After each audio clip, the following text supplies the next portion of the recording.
मेजी बहुत बहुत स्वागत है आपका।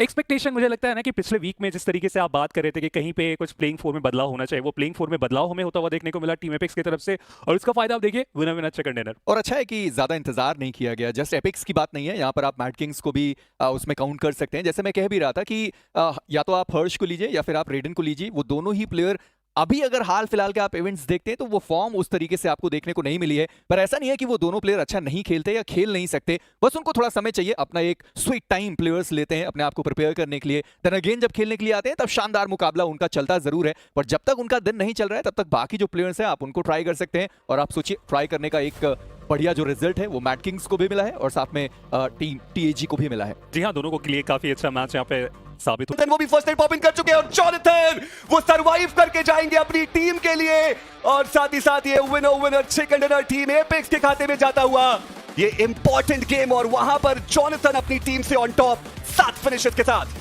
टीम एपेक्स के एपेक्स प्रेडेटर बनते नजर आए जॉनथन, और शानदार प्रदर्शन किया उन्होंने इस मैच के अंदर। देखो, ड्रॉप क्लैश में फिनिशेस निकालना रोंडो में बहुत जरूरी होता है। वो ड्रॉप क्लैश में फिनिशेस निकाले, उसके बाद रोटेशंस कमाल की देखने को मिली। It was magical. और आखिरी में जाके हील बैटल, जो इस मेटा में ज्यादा काम करता नहीं है, अपने आप को सेफ जगह पे रखना आखिरी कुछ क्षणों में वो ज्यादा जरूरी था, और वो जॉनथन ने काफी अच्छे से करके दिखाया।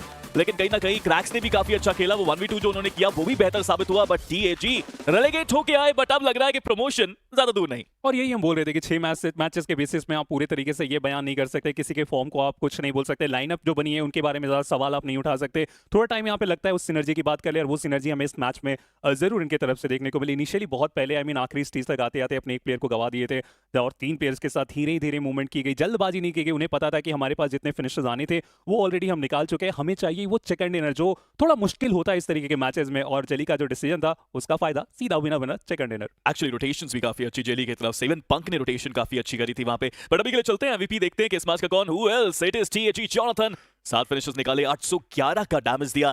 जॉनथन जब फॉर्म में आते हैं तो एमवीपी रैंकिंग में अपने आप आ ही जाता है ये खिलाड़ी। जी हाँ, और बढ़िया प्रदर्शन ओवरऑल क्योलमाओ ने भी करके दिखाया, और यही तो एक बदलाव है जो हमने यहाँ पर देखा। हर्ष को बिठाया गया, क्योलमाओ को वापस लेकर के आया गया, और जो प्रदर्शन है वो बेहतर जरूर है। और अगर हम टॉप प्लेयर्स की बात करें तो जॉनथन के साथ डैम्यू यहाँ पर मौजूद, 6 फिनिशेस उन्होंने निकाले। ऑटोबॉट्स के लॉबस्टर वो 6 के साथ, कलयुग वो 4 के साथ, और साथ ही साथ मैड किंग्स के नोबी, जिनके बारे में हमने गेम के दौरान भी काफी बार चर्चा की थी।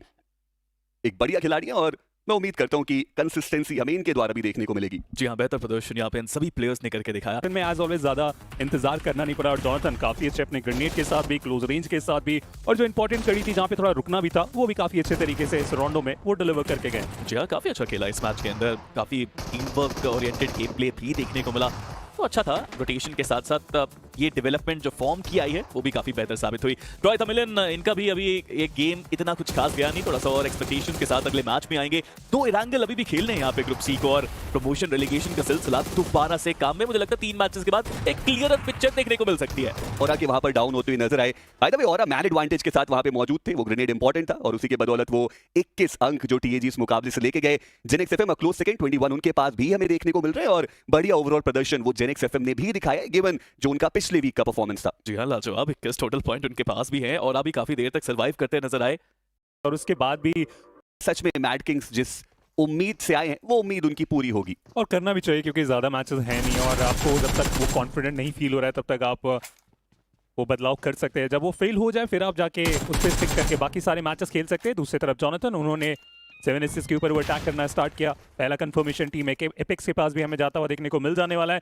T7 शुरुआत हाँ थोड़ी साधारण हुई, लेकिन अभी भी फाइट बैक यहाँ पे किया जा सकता है। एंगल पूरे तरीके से इनके पास। दूसरी तरफ टीम एपिक्स के हाइड्रो, उन्होंने भी शुरुआत कर दी है। चलिए, 2 फिनिशेस टीम एपिक्स के पास। एक कमाल की स्टार्ट इस राउंडो में। पिछली बार जब इन्हें हम देखे थे तो वो शुरुआत ही थोड़ी सी दिक्कत में इनके लिए बनी थी, लेकिन आज कम से कम स्टार्ट बेहतर हुआ। बैक पर्टिकुलर मैच के अंदर जुड़ती हुई नजर आई है, आते ही एक फिनिश भी निकाला गया। देखेंगे आगे का सफर उनका कैसा रहेगा। बट ऑटोबॉट्स के रैल्फी, उन्होंने भी लेवाई को डाउन किया है। गॉड से एंड मुश्किल उनकी बढ़ती हुई। जॉनथन वहां पे क्लच गॉड का फिनिश कंफर्मेशन वो लेके जाएंगे, बट अब ओपन एरियाज में जा रहे हैं। शॉट्स तो जॉनथन के ऊपर भी आए हैं। 3 फिनिशेस के साथ टीम एपेक्स गेमिंग एक बढ़िया शुरुआत अभी उनकी देखने को मिल रही है। पर अब बारी आती है 7 एसेस के अगेंस्ट टू फाइट लेने की। एमी जॉर्ड अभी के लिए खिलाड़ी अकेला यहां पर मौजूद देखने को मिल रहा है। और ऐसे में जॉनथन के अगेंस्ट एक 1v1 की बैटल भी देखने को मिल सकती है, बट हाइड्रो को आप देखिए धीरे धीरे अब वो भी क्लोज इन करते हुए नजर आएंगे और अकेले पुश नहीं किया वहां पर उस खिलाड़ी ने, बट सिंप उन्होंने ऑफ गार्ड एंगल से हाइड्रो को स्पॉट किया, उनको डाउन किया। मुश्किलें अब वो टीम एपेक्स की बढ़ सकती है यहाँ पर। बैकलाइन से आप देखिए कियो उनकी भी एंट्री होती हुई आज के दिन पे बदलाव यहाँ पे भी किया गया है प्लेइंग 4 की। अगर आप बात करें हाइड्रो, उनका रिवाइवल यहाँ से बहुत ज्यादा डिफिकल्ट लग रहा है और एमिजोड उन्हें पता है कि बैकलाइन पे एक प्लेयर गिरे हुए हैं, तो उनका कंफर्मेशन निकालने का जो एंगल वो चाह रहे हैं वो अभी तक मिला नहीं है। 2 प्लेयर इन्फॉर्मेशन बिल्कुल भी नहीं है और बहुत ही अनप्रेडिक्टेबल एरिया में ये बैठे हुए शॉटगन क्या वो कनेक्ट करा पाएंगे? जी नहीं, एलिमिनेशन यहाँ पे एमिजोड का और जो रिवाइवल है वो अब तो लगता है कि वहां पे पॉसिबल होता हुआ हमें देखने को मिल जाने वाला है। जी हाँ, और बढ़िया वो 1v1 फाइट्स जॉनथन ने अभी तक लेके दिखाई जरूर है। देखना इंपॉर्टेंट रहेगा कि किस प्रकार से वो कंटिन्यू करते हैं। बट ऑटोबॉट 3 फिनिशेस, रैल्फी वो 3 के साथ यहाँ पर देखने को मिल रहे हैं। जब पिछला हफ्ता इस टीम ने खेला था तो बहुत ज्यादा उम्दा परफॉर्मेंस देखने को मिला था। लॉबस्टर शानदार फॉर्म में हमें देखने को मिले थे। वही दूसरी तरफ क्योलमाओ, उन्होंने सिम को डाउन किया। T7 ओरायन के मुदित वो भी वहां पे डाउन होते हुए नजर आएंगे। नो भी वो हैं जिन्होंने क्योलमाओ को डाउन किया और इंस्टेंट फिनिश कंफर्मेशन भी आया। मुदित का भी फिनिश कंफर्मेशन आ चुका है। टीम ऑटोबॉट जिन्हें कोशिश करते हुए और ऑटोबॉट उन्होंने भी फिनिशेस की कोई कमी अभी तक रखी नहीं है। अरीफ डाउन जरूर है और देखना इंपॉर्टेंट कि रिवाइवल कब तक उनको मिल पाएगा। जल्द से जल्द रिवाइवल देने की जरूरत और ऑटोबॉट्स, चलिए उन्हें वो रिवाइवल मिलेगा नहीं। कंफर्मेशन ऑलरेडी अपोनेंट की तरफ से थर्ड पार्टी के दौरान निकाला जा चुका है। मैट किंग जो रोटेशन की जरूरत थी वो स्लोली सर्कल की तरफ आती हुई। T7 अभी भी और आके अगेंस्ट ये बैटल चलती हुई और सबसे बड़ी बात सर्कल के बाहर चल रही है पूरी फाइट। सर्कल का स्ट्रिंग बहुत जल्दी स्टार्ट होगा तो जल्द से जल्द विकल्प यहाँ पे बनाने की जरूरत पड़ने वाली है। बैकलाइन में आप देखिए टीम एपिक्स भी इंतजार कर रहे हैं उस थर्ड पार्टी की जो कोशिश चल रही है, वो अभी तक एंगल वाइज उन्हें मिला नहीं है, बट इंतजार कर रहे हैं कि एक वक्त आएगा ये सर्कल की तरफ बढ़ेंगे और उसी मौके पे जॉनथन वापस ब्रेक। मीनवाइल वो सर्कल के अंदर मौजूद और T7 ओरायन के मुदित इतनी देर तक वो ब्लू का डैमेज ले रहे थे, फाइनली वो थोड़ा आगे बढ़े और जॉनथन उन्होंने वो फिनिश कंफर्मेशन अपने खाते में लिया।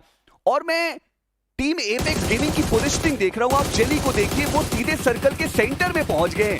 बाकी के 2 प्लेयर्स अब वो व्हीकल लेकर के रीयूनाइट होते हुए नजर आएंगे और TAG के पास अभी के लिए वो सेंटर ऑफ द सर्कल मौजूद और कारनामा करके दिखाया। हालांकि अभी भी उतने अच्छे हार्ड कवर्स इन्हें मिले नहीं है, इसके लिए स्टेडियम की तरफ जरूर जेनेक्स एफएम के खाते में जाता हुआ नजर आया है, पर अब TAG उनको भी आगे बढ़ने की आवश्यकता है। टीम औरा जिनके पास वो मैन एडवांटेज मौजूद है वो उसका एडवांटेज भी उठाते हुए, पर ये जो ग्रेनेड आया क्योलमाओ का ये पूरी टेबल टर्न कर सकता है। क्योलमाओ वो 2 नॉक्स वहां पर निकाल करके जाएंगे और अब ये जो पूरी बैटल है वो TAG की तरफ थोड़ी बेंड होती हुई सी नजर आ रही है।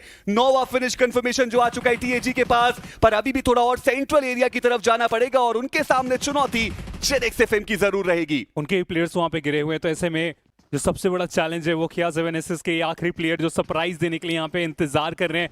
क्या टीम एपिक्स को इस बात का अंदाजा? चलिए अब यहाँ पे पूरी तरीके से क्लैरिटी मिल चुकी होगी कि एंट्रेंस में ही कुछ प्लेयर हमारा इंतजार कर रहे हैं। डैमी वो तो बिल्कुल ऑफ गार्ड थे, शॉट्स लिए गए लेकिन डैमेज देने के लिए, नॉक करने के लिए उतना काफी होगा नहीं और इस प्लेयर के ऊपर प्रेशर दोनों खेमों से आता हुआ रीपोजिशन किया गया।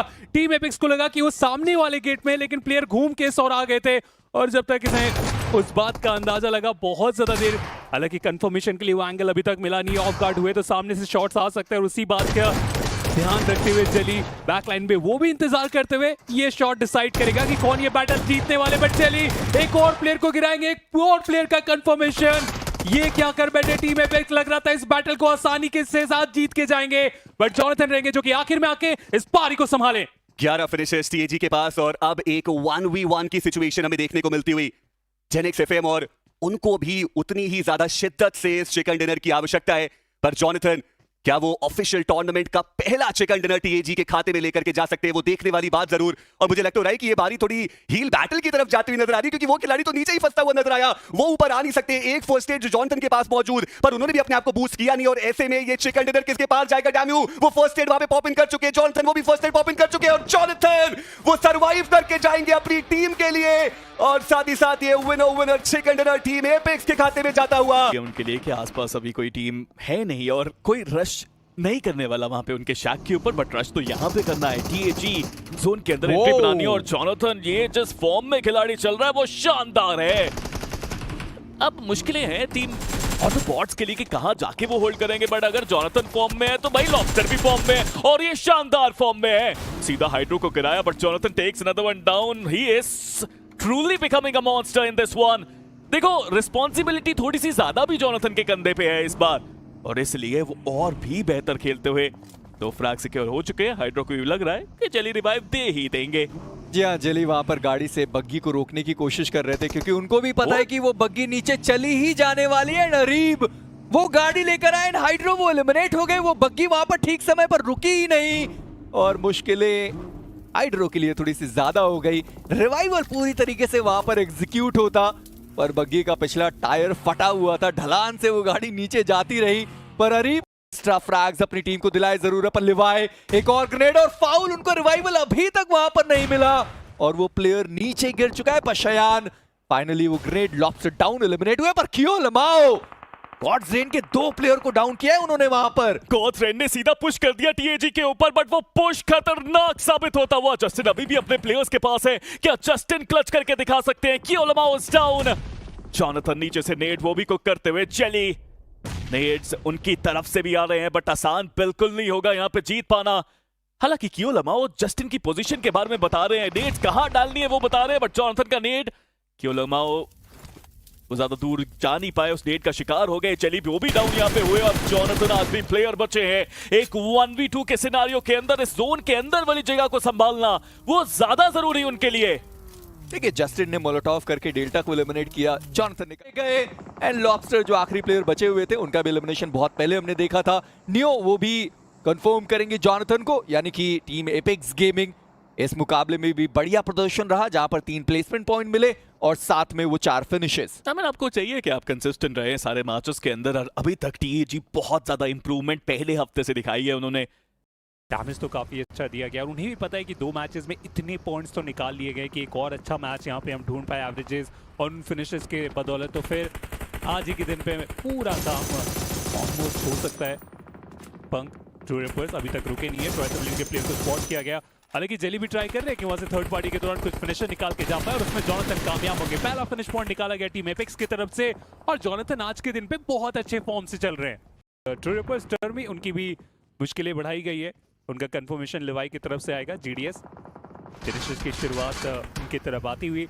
ट्रू रिपोर्ट पूरे तरीके से ट्राई कर रही है कुछ इंपॉर्टेंट प्लेसमेंट पॉइंट यहाँ से निकाल के जाए और सारा आभार जो है वो पंक के ऊपर, बट जेली की तरफ से ये जो स्प्रे था आथर कोई जवाब नहीं। काउंटर में वहाँ पे हाइड्रो को गिराएंगे वाइपर और मैच से बाहर भी कर देंगे और जेली उसके बाद एडवांस करके 4TR के ऊपर हावी होने की कोशिश, एक के बाद एक नॉक्स निकालते चले जा रहे। कंफर्मेशन भी आता हुआ साइड लाइन से, वो शॉट और 4TR लगता तो नहीं है यहाँ पे अपने आप को संभाल के जा पाएंगे क्योंकि कियो का ये शॉट लाजवाब साबित हुआ। जी हाँ, जॉनथन बढ़िया तरीके से साथ दिया गया। जॉनथन थे जिन्होंने वाइपर का वो नॉक निकाला है, पर रैपिडो उन्होंने जेली को जरूर डाउन किया, पर पीछे की साइड पर कियो लमाओ सही समय पर वो खिलाड़ी मौजूद था और इसी के साथ 4TR उनका एलिमिनेशन होता हुआ टीम एपेक्स गेमिंग ये 5वां फ्रैग जो उनके खाते में जाने वाला है। पर जो सर्कल के डॉट सेंटर पे तो सर्वाइवल के पॉइंट्स की पॉसिबिलिटी अभी भी बढ़ती है, बट कियो वांटेड को स्पॉट करेंगे, उनका भी एलिमिनेशन हो रहा।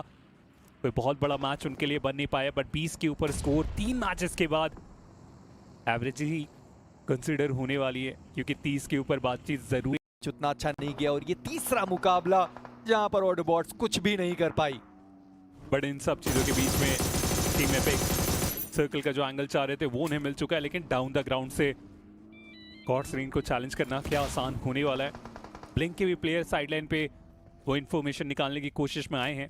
प्रोफेसर रहेंगे जो कि बिल्कुल टीम एपेक्स के बैकलाइन पे आने का प्रयास कर रहे थे, हालांकि अभी वो डेल्टा के पीछे रुके हुए। नियो की तरफ से एक शानदार ग्रेनेड जेली को गिराया जा चुका है, काउंटर ग्रेनेड भी करने की कोशिश, लेकिन गाड़ी स्टार्ट करके क्या गॉडसन इस ओर आने चाह रहे या फिर सर्कल की तरफ अपने आप को लेके जाएंगे, अभी भी देखने वाली बात है कि वो स्लैमिंग करना चाह रहे थे, बट ये ग्रेनेड बहुत ज्यादा कमाल का जस्टिन उन्हें गिराने में हो चुके हैं कामयाब। बैकलाइन से दोनों ही प्लेयर अटैक करना चाह रहे, गाड़ी के कंफ्यूजन में क्या जॉनथन एक और नॉक निकालेंगे, एक्वा नॉक उन्हें भी गिराया गया। जॉनथन अकेले ही फाइट कर रहे हैं अपनी टीम के लिए, उस पॉइंट के लिए। नियो एचपी उतनी ज्यादा है नहीं, उनका भी एलिमिनेशन। गॉड्सरेन उनका एलिमिनेशन होता हुआ, जॉनथन अकेले ही वो फिनिशेस निकालेंगे और बताया गया कि इस लॉबी के असली गॉड कौन है। देखिए बोल के नहीं करके बताया गया कि टीएजी ऑन टॉप पर अब आने वाले। ब्लिंक की एक बड़ी चुनौती जॉनथन, जिनके पास एचपी पूरी रहने वाली, एक बार फिर से P90 का कमाल क्या देखने को मिल सकता है, पर जॉनथन वो यहाँ पर डाउन हो गए। जेली के ऊपर वो गाड़ी चढ़ती हुई नजर आई। जॉनथन उन्होंने एक बार अपनी टीम को संभाला, रिवाइवल भी वहां पर एग्जीक्यूट किया गया था, पर ब्लिंक जिनके पास थोड़ी